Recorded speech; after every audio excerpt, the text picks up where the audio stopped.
रात का टाइम है, बीपी डाउन हो गया, घर में किसी का दवा नहीं मिल रहा है, देहात में मेडिकल स्टोर उतने नहीं होते, इसको बीपी बढ़ाने के लिए ये वाला नमक वाला तरीका अपनाना। बाबू तुम लोग इतने खतरनाक हो, दवाइयों का जो कैप्सूल होता है ना, वो स्टार्च दो जगह पाया जाएगा। एक पेड़ पौधों के पत्तियों में स्टार्च पाया जाएगा, दूसरा जो खोल होता है, जैसे गेहूं का खोल, चावल की बाहरी परत, ये सब चीजों में क्या पाया जाएगा? स्टार्च पाया जाएगा। तो अनाज की चोकर में स्टार्च और पत्तियों में स्टार्च पाया जाता है, पत्तियों में भी स्टार्च पाया जाता है। समझा गया? तो हम लोग पत्ती को पचा सकते हैं, पत्ती को इजीली पचा सकते हैं, पत्ती को क्या कर सकते हैं? इजीली पचा सकते हैं। तो स्टार्च जो होता है वो हम इजी पचा सकते हैं, सेलुलोज नहीं पचा सकते हैं। तो स्टार्च जो दो जगह मिलेगा, चोकर में स्टार्च मिलेगा और पत्तियों में स्टार्च मिलेगा।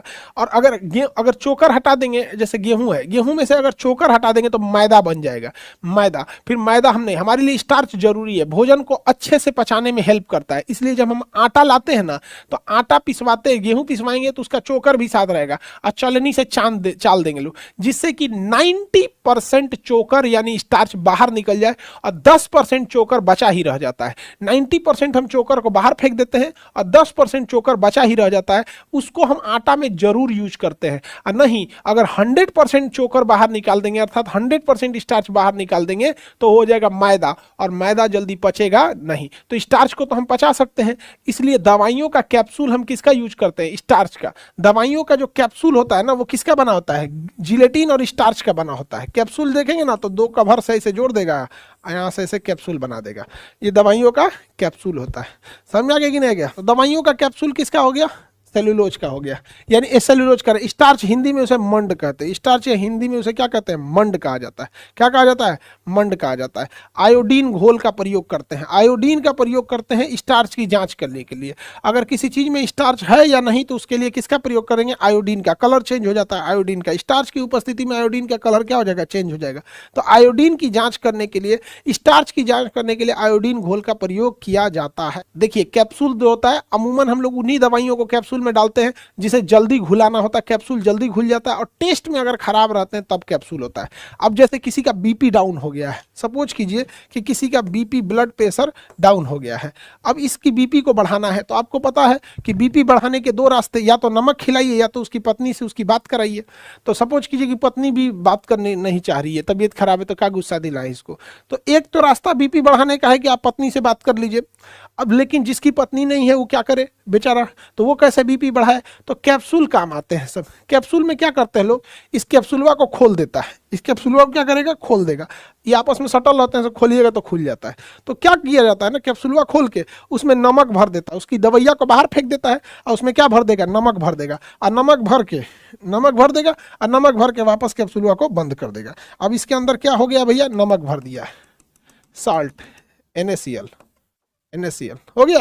एक कैप्सूल खिला दीजिए, नमक जाएगा पेट में, धाए दे बीपी बढ़ा देगा, बीपी बढ़ा देगा। ऐसे किसी को यार नमक चाटो तो नमक ना चाटते हो, कौन चाटेगा नमक इतना? उससे खोलिए और खिला दीजिए, जाओ, बीपी बढ़ गया यहाँ पे। ये तुम लोग अपने मन से घरे प्रयोग मत करना। समझ में आ गया कि नहीं आ गया? ये हम लोग ये सब देसी जुगाड़ है, इमरजेंसी। बीपी पहले से बढ़ल है, कैप्सूल में नमक डाल के घिया दे दे, हाई हो जाए और बीपी कहीं क्या। समझ में आ गया? हाँ बाबू, ऐसा हो जाता है, नमक हो गया। अभी मेरी मम्मी की तबीयत ठीक नहीं थी, बीमार थी, तो बीपी डाउन हो गया था। जब हम सोचे आधा घंटा में बढ़ेगा, 1 घंटा में बढ़ेगा, बीपी नहीं बढ़ रहा है। नमक चाटने के लिए बोला, कौन नमक चाटेगा? जो अच्छा लगेगा नमक चाटना। कैप्सूल खोले, बीकासोल कैप्सूल आता है ना ताकत का, खोल के उसकी दवाइयाँ बाहर कर दिए, नमक भर के खूब बढ़िया से, मम्मी खा लीजिए। मम्मी खा ली, आधा घंटा में बीपी ठीक हो गया। ये सब चीजें अपने से प्रयोग नहीं कीजिएगा। और आप लोगों से मेहरबानी है कि आप लोग प्लीज मेडिकल साइंस में अपना हाथ मत आजमाइएगा। बाबू तुम लोग ना इतने खतरनाक हो। सर मम्मी को बीपी बहुत कम हो जाता है, तो अब क्या कर? अब यही करेंगे। अरे बाबू, बीपी कम हो जाता है, थोड़ा ध्यान रखा करो, खाने पीने का ध्यान रखो। बार बार उनको नमक ही खिलाओगे? डॉक्टर से मिलना ये तो हो गया एक इमरजेंसी का चीज है।